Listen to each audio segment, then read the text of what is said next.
Hello to all my viewers. This is Dr. Dhaval Maheta, and today we'll understand what is Unpivot function in Power BI Query Editor. So for this, we'll go in Power BI. I'll load the dataset, which is pivot. Click Open. Click on Sheet 1, Transform Data.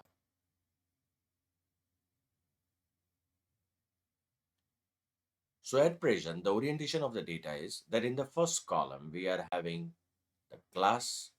In the second column, the name of the student and his or her marks. We want to change the orientation. How we can do it? Click here. Now, you'll have to do the right click. Unpivot the other columns. You can see now in the first column we are having all the class, the name of the student and the marks. This is the first method in which you can do the unpivoting. The second method, select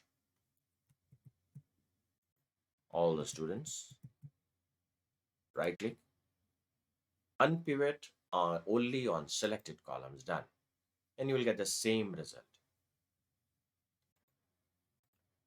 So this is how you can use unpivot function in Power BI. For more such videos on Power BI, you can refer my playlist in which I have uploaded many videos on Power BI. Please don't forget to subscribe my channel, like and share the videos on Power BI. You can also join me on LinkedIn and Twitter. Link given in the description box.